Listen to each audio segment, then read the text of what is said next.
होता है जब एसिटामाइड की क्रिया होती है नाइट्रस अम्ल के साथ? तो हाँ दोस्तों, क्या होता है जब एसिटामाइड की क्रिया होती है नाइट्रस अम्ल से? नमस्कार दोस्तों, मैं योगेश मिश्रा आज एक बार फिर से आपका स्वागत करता हूं अपने YouTube channel SG coaching classes में। तो जैसा कि आप लोगों को पता है कि हम लोग डिस्कस कर रहे थे कार्बनिक यौगिक में हमने चारों कार्बनिक यौगिक डिस्कस किए थे, मेथेन, एथिलीन, एसिटिक अम्ल और एथिल अल्कोहल। तो आज हम कुछ महत्वपूर्ण रिएक्शंस पढ़ेंगे जो आपके एग्जाम में आने वाले समय में आपके लिए बहुत ज़्यादा इंपॉर्टेंट होने वाली हैं। और उनमें पूछी कैसे जाती हैं? पूछा ऐसे आता है, जैसे मैंने आपको अभी क्वेश्चन बोला था कि क्या होता है जब मेथिल साइनाइड की क्रिया होती है किसी तन अम्ल के साथ। मेथिल साइनाइड की क्रिया होती है किसी तन अम्ल के साथ, या एसिटामाइड क्रिया करता है नाइट्रस अम्ल के साथ, ऐसे पूछा जाता है। तो आइए देखते हैं क्या होता है जब मेथिल साइनाइड क्रिया करता है किससे? मेथिल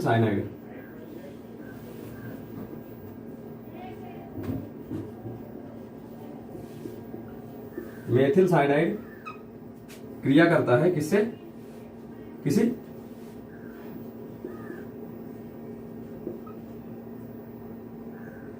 किसी तनु अम्ल से,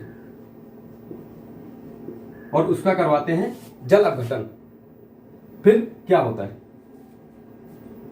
हम ये पहले डिस्कस कर चुके हैं, पहले हमने डिस्कस किया है। अगर आप थोड़ा सा आपने रिवाइज किया होगा, आपने पढ़ा होगा अच्छे से, अगर आपका कॉन्सेप्ट क्लियर होगा, आपने हमारी पिछले वीडियोस देखे होंगे, तो आपको ये क्रिया पता होगी। हमने वहां पे भी आपको प्रेशर दे के बताया था, इंपॉर्टेंट करके बताया था कि ये क्रिया बहुत ज्यादा इंपॉर्टेंट है और इसे पढ़ते हुए चलिएगा। आज अभी हम आपको बताते हैं कि किस साल में पूछी गई है।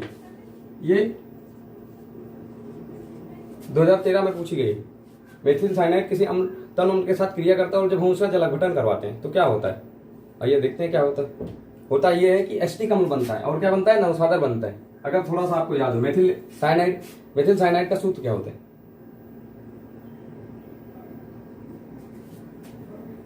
मेथिल साइनाइड कौन सा ग्रुप लगेगा तो साइनाइड बनेगा? CONH2, सॉरी CONH2 तो एसिटामाइड में जुड़ता है, CN जुड़ा तो ये किसका फार्मूला होगा? Methyl cyanide. CH3 जुड़ा, एक कार्बन, मतलब मेथिल की बात हो रही है। CN जुड़ा, साइनाइड ग्रुप। अब इसका क्रिया हम किसी तन अम्ल के साथ करवाते हैं।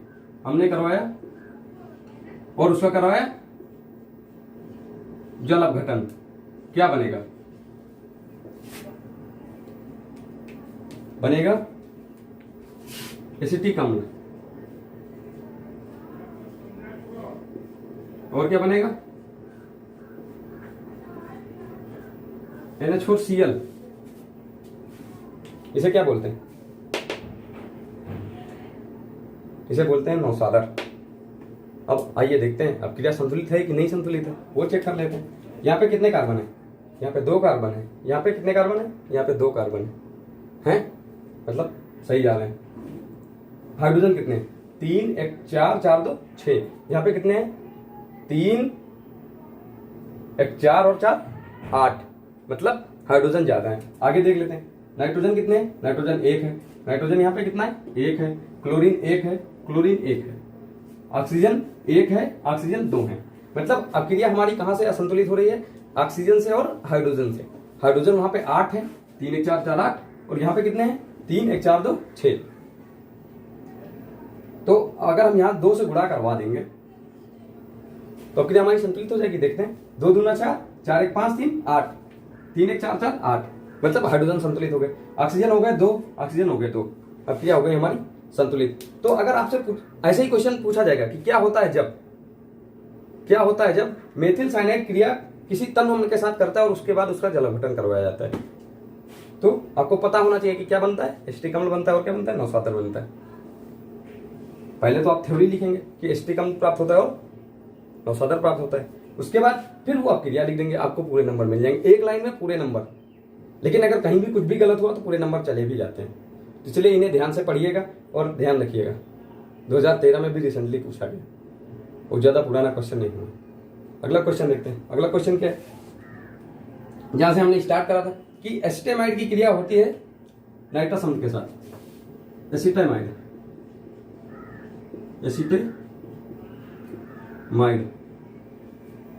किसके साथ क्रिया करता है? कि क्रिया होती है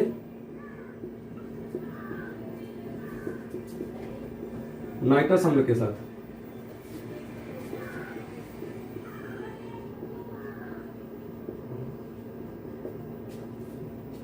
एसिटामाइड की क्रिया होती है नाइट्रस अम्ल के साथ। अभी हमने एक क्वेश्चन डिस्कस किया जो 2013 में पूछा गया था। ये 2 बार पूछा जा चुका है। ये कब कब पूछा गया है? ये पूछा गया है 2012 में और एक बार 14 में। मतलब क्वेश्चन रिपीट हो रहे हैं, एक ही क्वेश्चन बार बार पूछे जा रहे हैं। तो अब पहले तो आपको क्या पता होना चाहिए कि जब इसकी क्रिया होती है तो क्या प्राप्त होता है। पहले तो एसिटामाइड का आपको सूत्र पता होना चाहिए। क्या होता है एसिटामाइड? एसिटामाइड का सूत्र होता है CH3। अभी हमने पहले क्वेश्चन में बताया था क्या कि जब CONH2 ग्रुप जुड़ता है तो वहां पे बात होती है एमाइड की। अगर CONH2 ग्रुप आपको कहीं मिल जा रहा है तो वहां पे बात हो जाएगी एसिटामाइड, एमाइड ग्रुप की। ठीक है, तो एसिटामाइड का फार्मूला हमें पता चल गया। अब नाइट्रस अम्ल जब हम आपको पढ़ा रहे थे एसिटिक अम्ल, तो वहां पे हमने आपको एक बेसिक डिफरेंस बताया था। किसमें? नाइट्रस अम्ल और नाइट्रिक अम्ल में। क्या? नाइट्रस अम्ल का फार्मूला होता है HNO2 और नाइट्रिक अम्ल का फार्मूला होता है HNO3। ध्यान रखिएगा, गलती मत करिएगा। हम आपको वो सारी चीजें डिस्कस करते हुए चल रहे हैं जहां पे आप गलती कर सकते हैं। जैसे HNO2 और HNO3 में बहुत लोग गलती करते हैं। नाइट्रस अम्ल का फार्मूला होता है HNO2। देखते हैं HNO2। जब इसकी क्रिया होगी, जो हमारा प्रोडक्ट था एसिटामाइड, उसने क्रिया करी नाइट्रस अम्ल के साथ। बनाएगा क्या? अगर आपको याद होगा, याद आ रहा हो कुछ तो बताइए आप। बनता है क्या? एसिटिक अम्ल।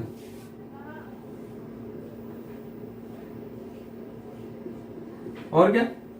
नाइट्रोजन भी निकलती है। और बाई प्रोडक्ट के रूप में क्या बनता है? बाई प्रोडक्ट के रूप में बनता है जल। ये सारी दोनों क्रियाएं हमने पिछले जब एसिटिक अम्ल आपको हम पढ़ा रहे थे तो हमने आपसे डिस्कस करी थी। वहां भी बताया था कि ये सारी क्रियाएं इंपॉर्टेंट हैं। यहां आप देख रहे हैं कि यहां बार बार क्वेश्चन पूछे जा रहे हैं। अब देखते हैं संतुलित है कि नहीं संतुलित है। 2 कार्बन, 2 कार्बन। ऑक्सीजन कितना? ऑक्सीजन यहाँ पे है 3, यहाँ पे कितना है? 3। नाइट्रोजन कितना है? नाइट्रोजन 1 और 2, 2 यहाँ पे, 2 यहाँ पे। ठीक है, हाइड्रोजन देख लेते हैं। 3 2 5, 5 1 6, 3 1 4, 4 2 6। मतलब अक्रिया है हमारी संतुलित, इससे कुछ छेड़छाड़ करने वाली है नहीं। तो ये हो गई हमारी अक्रिया संतुलित। ठीक है, तो हमने 2 क्वेश्चन डिस्कस कर लिए। अभी हम तीसरे क्वेश्चन पे चलते हैं।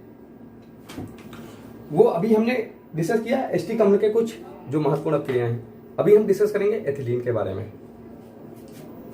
अब क्वेश्चन क्या है? पूछा जाता है कि क्या होता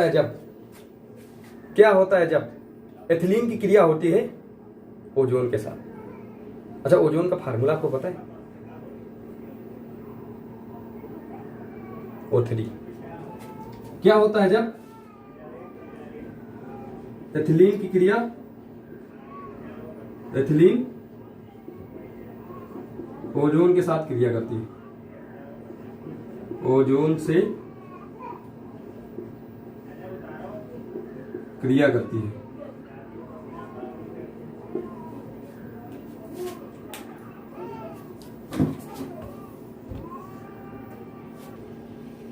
तो देखते हैं O3 होता है ना एथिलीन। एथिलीन का फार्मूला क्या होता है?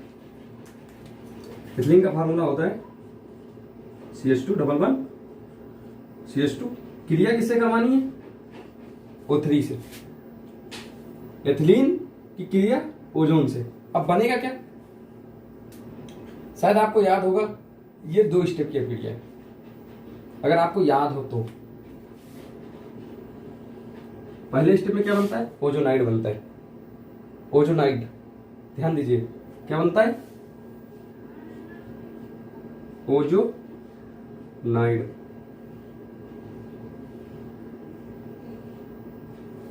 इसे बोलते हैं, जब एथिलीन ने ओजोन के साथ क्रिया करा तो बन गया पहले स्टेप में ओजोनाइड।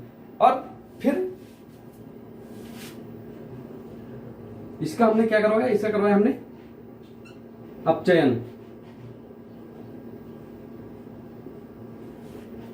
जब इसका अपचयन करवाएंगे तो क्या बनेगा? शायद आपको याद आ जाए फॉर्मल्डिहाइड। फॉर्मल्डिहाइड का फार्मूला क्या होता है? HCHO प्लस का जल। ध्यान दीजिएगा, ऐसे पूछेगा कि क्या होता है जब एथिलीन ओजोन से क्रिया करती है। अब आप यहाँ पर भी छोड़ सकते हैं, लेकिन अगर आप यहाँ छोड़ देंगे तो आपको उतने नंबर देगा। पूरे नंबर लेने हैं तो आपको दोनों स्टेप लिखने पड़ेंगे। अब इसे संतुलित कर लेते हैं। संतुलित क्या करना है? अब यहाँ पे देखते हैं, 2 हाइड्रोजन है, 2 कार्बन है। यहाँ पे कितना कार्बन है? यहाँ पे 1 कार्बन है। ऑक्सीजन यहाँ पे 3 है, यहाँ पे 2 है। ठीक है, हाइड्रोजन कितने हैं? 1 2 2 4। यहाँ पे कितने हैं? 1 2 और 1 3। ठीक है, तो हम यहाँ करवाते हैं 2 से गुणा। अब क्या हुआ?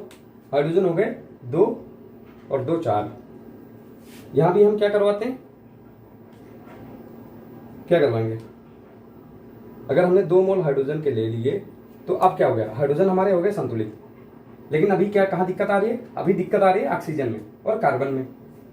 तो इसका मतलब हम अगर 2 कार्बन है और SCHO निकल रहा है तो फिर हमें यहां पर अगर हम इसके 2 मोल ले लेंगे, इसके हमने 2 मोल ले लिए। अभी देखते हैं क्या होता है। 2 हाइड्रोजन ये 2 ये मिलके कितना हो गया? 4। 4 और 2 6। ठीक है, कार्बन कितना हो गया? 2 कार्बन का। ठीक है, कार्बन हो गए 2, ऑक्सीजन हो गए 2 ये 1 ये 3। ठीक है, तो अभी हमारा दिक्कत कहाँ आ रहा है? हमारा दिक्कत आ रहा है, हमने एक गलती कर दी। गलती क्या कर दी? ओजोनाइड का फार्मूला होता है CH2CH2। यहाँ पे ध्यान रखिए, गलती मत करिएगा। यहाँ हमने थोड़ा मिस्टेक कर दी। क्या मिस्टेक कर दी? यहाँ पे जब डबल बॉन्ड टूटा तो यहाँ पे आके ऑक्सीजन लग गया। अगर हम यहाँ पे देखते, वहां पे अगर आप देखिएगा तो अब यहाँ पे कार्बन की संख्या 4 पूरी हो रही है, वहां पे कार्बन की संख्या 4 नहीं पूरी हो रही थी। अभी जो हमने लिखा था CH लिखा था, इधर O सिंगल बॉन्ड से जुड़ा था, इधर कार्बन जुड़ा था। अभी आप देखिएगा, एक ये हो गया H, मान लीजिए हम यहाँ जोड़ दे रहे हैं। ठीक है, तो कार्बन की संख्या 3 ही हो रही है ना, अभी एक बाकी है, तो इसलिए यहाँ पे 2H लेके चलेंगे हम। ओजोनाइड का फार्मूला होता है CH2 फिर 3O। ठीक है,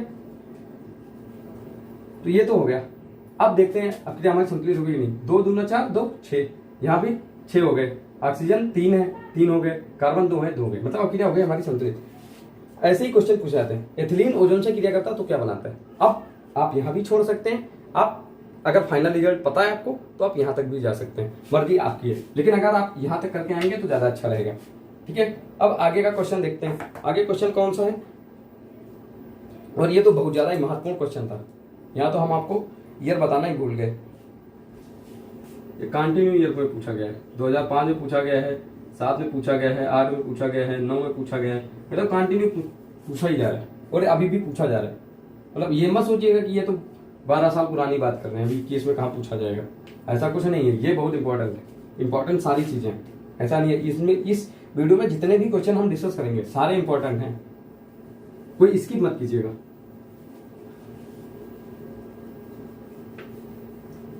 और अभी इसके बाद हमारी 2 वीडियोज और आने वाली है कार्बनिक यौगिक पे। उसके बाद हम कार्बनिक यौगिक टॉपिक फिर हम क्लोज करेंगे।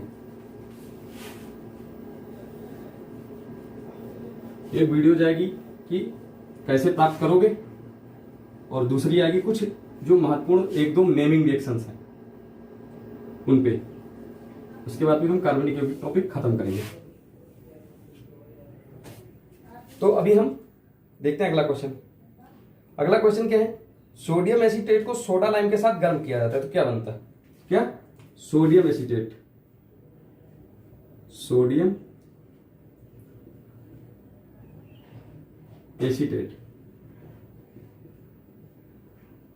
को गर्म करना है किसके साथ? सोडा लाइम के साथ।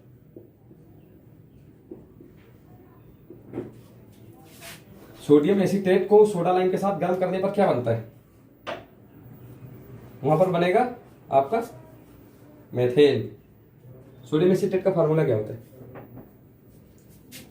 सोडियम एसीटेट का फार्मूला होता है CH3COO Na की क्रिया किसके साथ करवानी है? सोडा प्लस का लाइम। इसके साथ क्या करना है? इसे करना है गरम। कभी कभी ऐसे भी अब देखते हैं क्या बनता है। हमने आपको बताया क्या बनता है, मेथेन बनता है। अब चलिए मेथेन बन गया। उसके बाद क्या बनेगा, उसके बाद बनेगा क्या बनेगा, उसके बाद बनेगा 2 Na है, Na2CO3, Na2CO3 सोडियम कार्बोनेट, इसे बोलते हैं सोडियम कार्बोनेट। सोडियम एसीटेट को सोडा लाइम के साथ गर्म करते हैं तो क्या बनता है, मेथेन बनता है। और क्या बनता है, सोडियम कार्बोनेट बनता है।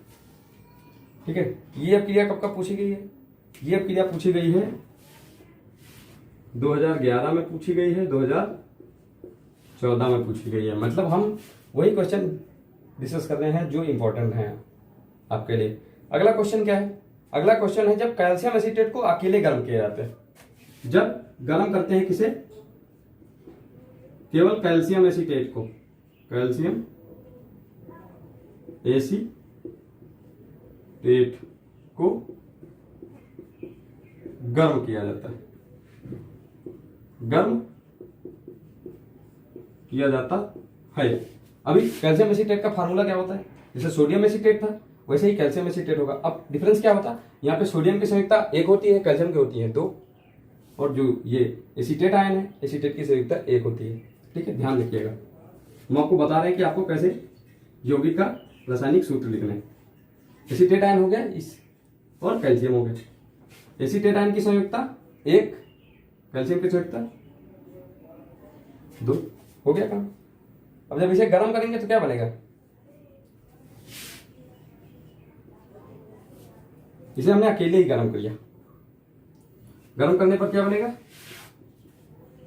बनेगा CH3CO3 प्लस का CaCO3। ये था सोडियम कार्बोनेट, तो ये क्या होगा, ये था सोडियम एसीटेट, तो ये था सोडियम कार्बोनेट, ये था कैल्शियम एसीटेट, तो ये होगा कैल्शियम कार्बोनेट। अभी देखते हैं अब क्रिया संतुलित है कि नहीं संतुलित है। यहाँ पे कितना कार्बन परमाणु है, 1 2, 2 दूना 4, यहाँ पे कितना है 1 2 3 4। ठीक है, हाइड्रोजन कितना है 3 दूना 6, 3 3 6, हाइड्रोजन भी संतुलित। ऑक्सीजन कितना है 4, ऑक्सीजन 1 और 3 4, Ca1, Ca मतलब क्रिया है हमारी संतुलित। ठीक है, तो इसे बोलते हैं एसीटोन। आप लोग कमेंट बॉक्स में इसका आईपीएससी नाम बताएंगे, CH3CO का इसका आईपीएससी नाम आप लोग कमेंट बॉक्स में कमेंट करके बताइए क्या होता है। और यह क्रिया कब कब पूछी गई है, यह क्रिया पूछी गई है 2013 में। कैल्शियम एसीटेट को अगर गर्म किया जाएगा तो क्या बनेगा, कैल्शियम एसीटेट को अगर गर्म करेंगे तो बनेगा एसीटोन। इसका आपको बताना है आईपीएससी नाम। आईपीएससी नाम क्या होता है, अगर आपको नहीं पता है कि आईपीएससी नाम लिखा कैसे जाता है तो आप हमारी प्लेलिस्ट में जाएंगे तो वहां पे आपको पूरा आईपीएससी का कॉन्सेप्ट मिल जाएगा। आराम से आप स्टडी करिए, उसके बाद फिर कमेंट बॉक्स में जाके कमेंट करिए कि इसका आईपीएससी नाम क्या होगा। फिर क्या होता है, क्या होता है जब, क्या होता है जब एसिटिक अम्ल का lithium aluminium hydride LiAlH4 lithium aluminium hydride के साथ आप चयन करते हैं। ध्यान दीजिएगा, हमने आपको जब हम एथिल अल्कोहल और एसिटिक अम्ल पढ़ रहे थे वहां पे हमने एक बहुत बड़ी चीज आपको बताई थी, क्या कि जिस भी कार्बनिक यौगिक का अपचयन करने पे, जिस भी कार्बनिक यौगिक हो, कोई भी यौगिक हो, जरूरी नहीं कि कार्बनिक यौगिक हो, जिस भी यौगिक का अपचयन करने पे जो यौगिक प्राप्त होता है, प्राप्त हुए यौगिक का ऑक्सीकरण जब हम करेंगे तो जिस यौगिक का हमने अपचयन किया था वो प्राप्त हो जाएगा। ध्यान दीजिएगा, थोड़ा सा घुमाने वाली बात है और कुछ नहीं है, थोड़ा सा दिमाग घूम जाता है। क्या कि जैसे हमने एक्स का अपचयन किया वाई बना, एक्स का जब अपचयन किया वाई बना, तो अगर हम वाई का ऑक्सीकरण करेंगे तो फिर एक्स प्राप्त हो जाएगा। ऐसे घुमा के पूछ लेते हैं कि जब हम एसिटिक अम्ल का अपचयन करेंगे तो क्या बनेगा। ठीक है, चलिए हो गया क्वेश्चन। फिर अब आपको पता होना चाहिए कि एसिटिक अम्ल का अपचयन करते हैं तो क्या बनता है, एसिटिक अम्ल का अपचयन करेंगे तो क्या बनेगा, एसिटिक अम्ल का अपचयन करेंगे तो क्या बनेगा, तो बनेगा एथिल अल्कोहल। और जब एथिल अल्कोहल का ऑक्सीकरण करेंगे तो क्या बनेगा? एसिटिक अम्ल। बस वही सीधी बात। अगर एक्स को उठाया और वाई बनाना है तो मान लीजिए अगर एक्स को वाई बनाने के लिए एक्स का चयन करना पड़ा तो वाई का फिर ऑक्सीकरण करेंगे तो एक्स बन ही जाएगा। थोड़ा सा सोच के चलिएगा, दिमाग लगा के, दिमाग में बात बैठा के चलिएगा। कभी कभी उल्टा पूछ लेते हैं। तो वही यहाँ पे बात पूछी गई है क्या कि जब हम एसिटिक अम्ल का करते हैं क्या अपचयन LiAlH4 के द्वारा, एसिटिक अम्ल का जब हम लिथियम एल्यूमिनियम हाइड्राइड के द्वारा अपचयन करते हैं, देखते हैं क्या बनता है। अभी हमने आपको बताया कि अगर इसका अपचयन करेंगे तो क्या बनेगा? Ethyl alcohol. बस CH3COOH। इसका करना है क्या? इसका करना है अपचयन। आपका उत्प्रेरक क्या होगा? LiAlH4। तो यहाँ पे क्या बनेगा?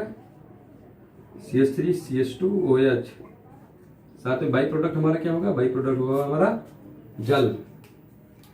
देखते हैं क्रिया संतुलित है कि नहीं संतुलित। 2 कार्बन, 3 2 5 2 7 1 8 3 1 4, वो भी देख लेते हैं। यहाँ पे थोड़ा ट्रिक काम करेगी। वो ट्रिक अगर हमारी वीडियोस देखी होंगी तो यह क्रिया तभी संतुलित होगी जब अगर समझ में आएगी। संतुलन इसका तभी समझ में आएगा जब आपने पिछला वीडियो देखा होगा, नहीं तो समझ में नहीं आएगा। आपको लगेगा अक्रिया असंतुलित है, लेकिन अक्रिया वास्तव में संतुलित होती है। कैसे होती है वो बताएंगे अभी। 3 1 4 है यहाँ पे, 3 2 5 1 6 2 8 है। ऑक्सीजन 2 है, ऑक्सीजन 2 है, कार्बन 2 है, कार्बन 2 है, और अक्रिया हमारी संतुलित है। अब आप बताइएगा कि अक्रिया संतुलित क्यों है। यहाँ पे अभी हाइड्रोजन में डिफरेंस आ रहा है, कितने का? 4 का आ रहा है। 2 1 3 2 5 3 8 3 1 4। इधर 4 हाइड्रोजन है, इधर 8 हाइड्रोजन है, लेकिन अक्रिया संतुलित है। कैसे संतुलित है? आप ये हमें कमेंट करके बताइएगा कि अक्रिया कैसे संतुलित है। और हम आपको क्वेश्चन भी दे रहे हैं कि अगर 4 हाइड्रोजन इधर है, 8 इधर है, तो अक्रिया संतुलित है तो कैसे है? थोड़ा सा सोचिएगा।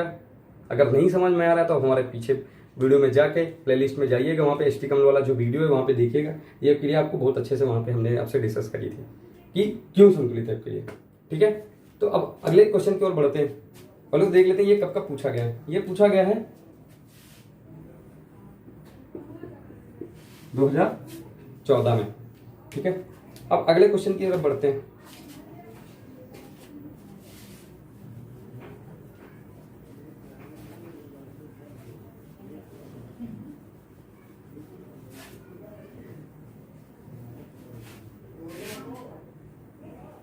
अगला क्वेश्चन क्या है वो भी देख लेते हैं अगले क्वेश्चन का। अगला क्वेश्चन क्या है? अगला क्वेश्चन है जब एथिल अल्कोहल को क्लोरीन और NaOH, एथिल अल्कोहल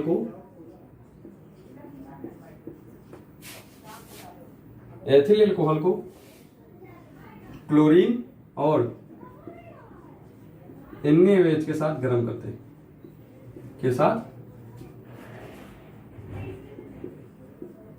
गर्म करते हैं। यह क्रिया अगर आपके माइंड में आ रही हो तो हमने कई बार आपसे ये नेमिंग रिएक्शन में डिस्कस करा। अब इतना भी आपको हिंट दे रहे हैं कि ये नेमिंग रिएक्शन है। अब बताइए कौन सी क्रिया है? एथिल अल्कोहल को क्लोरीन और NaOH के साथ गर्म करते हैं तो क्या बनता है? कौन सा प्रोडक्ट बनता है? मेन प्रोडक्ट किस क्रिया का क्या है? इस सब क्रिया का मेन प्रोडक्ट क्या है? इस सब क्रिया का मेन प्रोडक्ट है क्लोरोफॉर्म, और इस सब क्रिया को बोलते हैं हाइलोफॉर्म क्रिया। ध्यान दीजिएगा, ये क्रिया हाइलोफॉर्म क्रिया है, और इस सब क्रिया में जो प्रोडक्ट मेन बनेगा उसे बोलेंगे क्लोरोफॉर्म। यहाँ पे अगर Cl2 लेंगे तो क्लोरोफॉर्म होगा, अगर Br2 लेंगे तो ब्रोमोफॉर्म होगा, और अगर I2 लेंगे तो हाइलोफॉर्म होगा। ध्यान दीजिएगा, हाइलोफॉर्म क्रिया के बारे में हम डिस्कस करने जा रहे हैं। अभी हमने क्या C2H5OH, ये हो गया हमारा एथिल अल्कोहल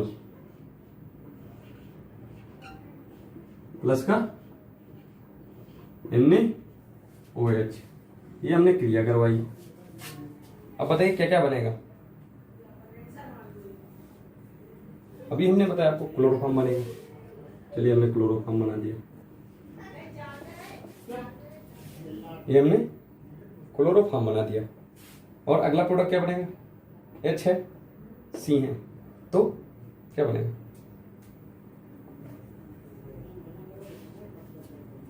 यहाँ पे बनेगा HCOO Na, sodium format, sodium format. ठीक है, अगला प्रोडक्ट क्या बनेगा, अब यहां पे एक Na है, एक क्लोरीन है, तो जाहिर सी बात है NaCl तो बनेगा, हमने NaCl बना दिया, बाकी का जल बच गया। अभी हम क्रिया करते हैं संतुलित। अब क्रिया संतुलित कैसे होगी तो वो भी देख लेते हैं। यहाँ पे कितना है, 2 chlorine, 3 1 4 chlorine, 1 carbon, 2 carbon, 2 carbon, hydrogen कितना 6 7, 1 2 4, इधर 7 हाइड्रोजन है, इधर 4 हाइड्रोजन है। ऑक्सीजन कितना है 2 1 3, ऑक्सीजन कितना है 1 1 2। ठीक है, नाइट्रोजन सोडियम कितना है 1 2 1। तो अब आप बताइए कि यहाँ पे कहाँ से स्टार्ट करा जाए कि क्रिया संतुलित हो जाए। कार्बन हमारे संतुलित है, कार्बन हमारे संतुलित है। अगर हम यहाँ पे 5 मोल NaCl के ले लें, 5 मोल NaCl के हमने ले लिए। अभी देखते हैं क्या हो गया, 5 Na हो गए और एक 6 Na हो गए, तो यहाँ पे 6 से गुणा करा दिया। नाइट्रोजन हमारे संतुलित हो गए। क्लोरीन कितना हो गया 3 और 5 3 8, क्लोरीन यहाँ पे 4 और 2। ठीक है, देखते हैं ऑक्सीजन कितना हो गया 6 6 1 7, यहाँ पे कितना हो गया 2 2 1 3। अगर यहाँ पे हम 5 से गुणा करा देते हैं, यहाँ हम किससे गुणा करवा देते हैं 5 से, कितना हो गया 5 और 2 7, 6 1 7। ठीक है, हाइड्रोजन 5 1 6 6 6 12, 1 2 2 और 10 12, हाइड्रोजन भी 12 बराबर हो गए। ऑक्सीजन 1 और 6 7, 2 5 5 2 7।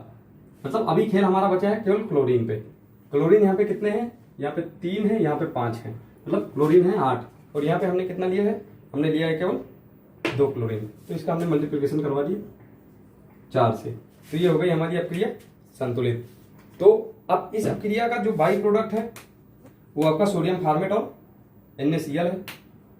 और मेन प्रोडक्ट कौन सा है, मेन प्रोडक्ट है हमारा क्लोरोफॉर्म। और ये अपक्रिया नेम, इसका जो मैक्सिमम क्वेश्चन है इस पे नेमिंग बनता है कि हाइलोफॉर्म क्रिया किसे कहते हैं। हाइलोफॉर्म कभी कभी 12th में बहुत ज्यादा इंपॉर्टेंट हो जाती है, हाई स्कूल में तो उतना कम पूछी जाती है, ज्यादा नहीं पूछी जाती, लेकिन 12th में बहुत ज्यादा ही पूछी जाती है। हाई स्कूल में पूछा जाएगा क्या होता है जब, लेकिन अगर आप 12th में जाएंगे 12th में सीधे ही पूछते हैं कि नेमिंग रिएक्शन, सीधे क्लोरोफॉर्म क्रिया हाइलोफॉर्म क्रिया किसे कहते हैं। तो ये हमने क्वेश्चन डिस्कस कर लिया कि CH3 CH2OH और Cl2 और NaOH के साथ जब एक साथ तीनों मिला के गर्म करते हैं तो क्या बनता है, तो क्लोरोफॉर्म बनता है। मतलब ये हाइलोफॉर्म क्रिया हो गई। अभी एक जो हमने आपको बहुत ज्यादा प्रेशर करके एक क्वेश्चन कई बार रिपीट हुआ था, उसको मैंने पूछा था क्या कि जब एथिल एल्कोहल को,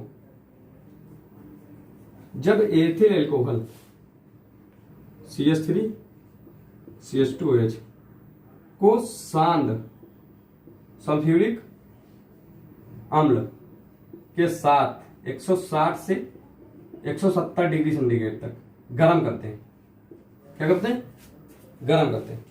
आपको शायद कुछ ध्यान आ रहा हो, हमने कई बार आपको फोर्स किया था कि नहीं इस क्रिया को ध्यान जरूर रखिएगा, क्योंकि यह क्रिया बार बार पूछी जाती है और यह क्रिया पूछी गई थी आपको 2011 में। ठीक है, अब यहां पे आपको मिल गया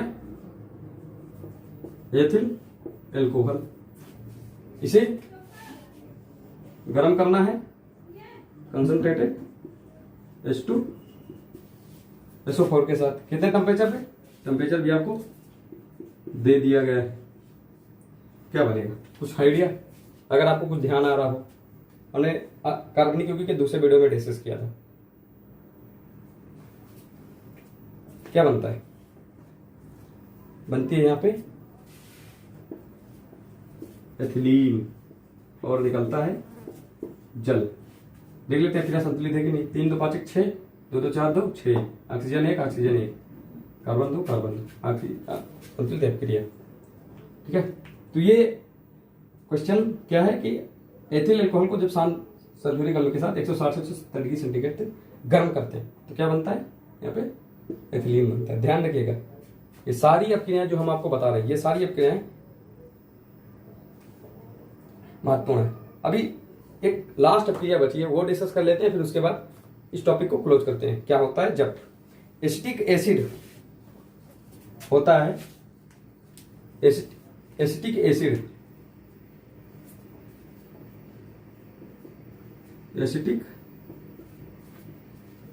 एसिड एल्कोहल के साथ क्रिया करता है, एल्कोहल के साथ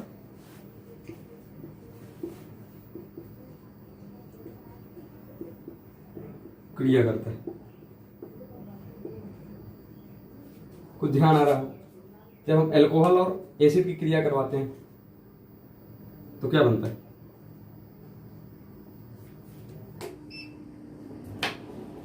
अगर कार्बोक्सिलिक एसिड और अल्कोहल क्रिया करता है तो क्या बनता है? अगर आपको कुछ ध्यान आ रहा हो तो बनता है एस्टर, और इस क्रिया का नाम क्या होता है? एस्टरीकरण। ठीक है, तो कार्बोक्सिलिक एसिड लेते हैं, कार्बोक्सिलिक एसिड ले लेते हैं एसिटिक एसिड को,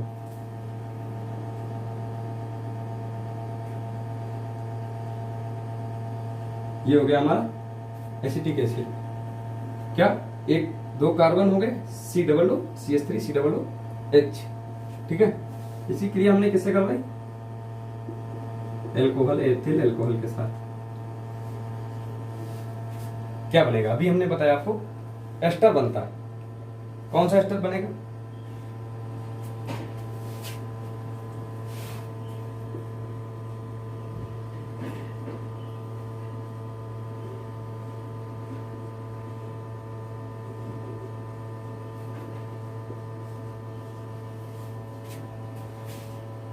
ये आपका एस्टर बना, और क्या बनेगा?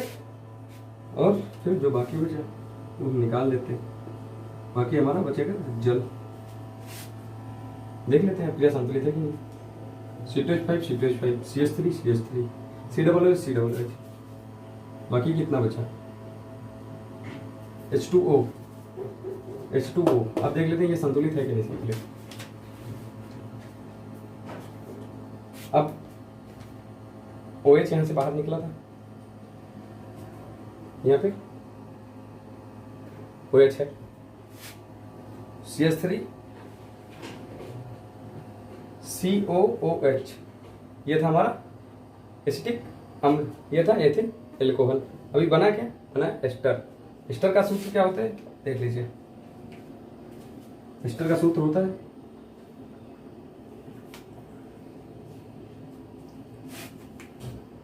एक चाहिए वो चाहिए, बिल्कुल क्या बनेगा? H2। तो ये क्रिया हमारी हो गई संतुलित, मतलब CH3 CH3, C2H5 C2H5, COO COOH OH मिलकर H2O बन गया। ठीक है, तो यहाँ पे हमने कई सारी अपक्रियाएं डिस्कस करी। ये सारी जितनी भी अपक्रियाएं हमने 9 अपक्रियाएं टोटल हमने डिस्कस की, वो सारी अपक्रियाएं आपके एग्जाम के दृष्टि से बहुत महत्वपूर्ण है, और इन सारी अपक्रियाओं को हमने पहले भी अपने वीडियोज में भी डिस्कस किया था। अगर वहां से आप होते हुए गुजरेंगे तो आपको सारा कॉन्सेप्ट क्लियर होता हुआ मिलेगा। जैसे हमने यहाँ पे आपको एक किसी यौगिक का नाम दिया था, और वो कोई यौगिक नहीं था, वो था एसीटोन। एसीटोन का आपको आईपीएससी बताना रहेगा कि आईपीएससी उसका नाम क्या होता है। अगर आपने हमारी पहले की वीडियोस देखी होंगी आईपीएससी वाली, तो आपको अभी भी पता होगा कि एसीटोन का फार्मूला क्या होता है। फार्मूला हम अभी बता दे रहे हैं, CH3CO होता है। अब CO ग्रुप जुड़ा है तो वहाँ पे आईपीएससी में कौन सा हम ग्रुप नाम लिखेंगे तो क्या लगाएंगे, ये आपको पता होना चाहिए। अगर वहाँ पे 2 कार्बन 3 कार्बन है तो क्या यूज करेंगे, ये सारी चीजें आपको वहीं पे क्लियर होंगी। और जो आज हमने 9 रिएक्शंस डिस्कस करी हैं, इस पे इस टॉपिक पे बेस क्या होता है जब पहले यहाँ पे एथिल अल्कोहल को क्लोरीन और NaOH के साथ गर्म किया जाता है।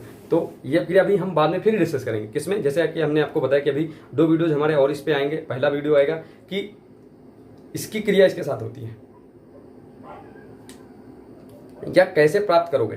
जैसे पूछ लिया गया कि यहाँ पे अभी हमने आपको बताया था कि जब एथिल, यहाँ पे एथिल एल्कोहल का हमने इसके साथ गर्म किया तो क्या बना, यहाँ पे बना एथिलीन। 160 से 170 डिग्री सेंटीग्रेड तक गर्म किया तो बन गया एथिलीन। ऐसे ही अभी हमने आपको बताया था जहाँ पे एथिल एसिटिक अम्ल का हमने करा था अपचयन LiAlH4 के द्वारा, तो फिर क्या बना था एथिल एल्कोहल। तो ऐसे ही वहाँ पे क्वेश्चन क्या बनते हैं कि कैसे प्राप्त करोगे एसिटिक अम्ल से एसीटोन। अब एसिटिक अम्ल से एसीटोन वो अब क्रिया हमने आपको बता दी, लेकिन वो कैसे हमने आपको बताई कि जब कैल्शियम एसीटेट को गर्म करते हैं। अब वहाँ पे आपको थोड़ा सा घुमाया जाएगा। अभी आपने तो देख ली कि कैल्शियम एसीटेट को गर्म करेंगे तो एसीटोन बन जाएगा, लेकिन कैल्शियम एसीटेट कैसे प्राप्त होगा वो भी हम आपको उस वाले वीडियो में बताएंगे। तो अभी और उसके बाद एक वीडियो आएगी नेमिंग रिएक्शन पे, जैसे अभी हमने आपको एस्टरीकरण बताया, फिर एक सिम्टअप क्रिया होती है तो 2, और इधर हमने ये सबसे ऊपर वाली क्रिया हेलोफॉर्म क्रिया। तो इन सारी 3-4 वीडियोज को हम समराइज करके 3-4 जो अभी पूरे कार्बनिक यौगिक के जो महत्वपूर्ण क्रियाएं हैं उनका नेमिंग रिएक्शंस जो हैं उनका एक हम वीडियो आपको प्रोवाइड करेंगे। तो अगर आप हमारे अपना पूरा कॉन्सेप्ट क्लियर करना चाहते हैं कार्बनिक यौगिक, अब इन 2 वीडियोज के साथ हमारा कार्बनिक यौगिक टॉपिक होगा वो इन होगा। तो अगर आप पूरा कॉन्सेप्ट क्लियर करना चाहते हैं IUPAC से लेके संतप्त असंतप्त कार्बनिक यौगिक किन्हें बोलते हैं और पूरा जो हमने चारों कार्बनिक यौगिक के बारे में डिस्कस किया, अगर इन सारी वीडियोज अगर आप हमारी देखेंगे तो मैं ये गारंटी कर सकता हूँ कि आपका कॉन्सेप्ट ऐसा कोई भी टॉपिक नहीं बचा होगा जो हमने छुआ नहीं होगा। हाँ, एक टॉपिक बचा है साबुनीकरण की वीडियो आपको बहुत जल्दी ही मिल जाएगी। उसके बाद फिर कार्बनिक यौगिक खत्म करने के बाद हम साबुनीकरण पढ़ाएंगे, वो आप चिंता ना करिएगा, वो वीडियो आपको मिल जाएगा। और अगर जितने भी वीडियो हमारे पीछे पड़े हुए हैं प्लेलिस्ट में जाकर चेक करिएगा, उन सारे वीडियो से होकर गुजरिए। गारंटी मैं कर सकता हूं कि आपका कॉन्सेप्ट पूरा क्लियर होगा और कोई भी ऐसा क्वेश्चन नहीं होगा जो आपके हमारे पढ़ाए हुए सिलेबस से बाहर आएगा। इस चीज़ की मैं गारंटी कर सकता हूँ। इसी बातों के साथ, इन्हीं शब्दों के साथ मैं अपनी बात खत्म करता हूँ। Thank you, all the best. अच्छे से तैयारी करिए।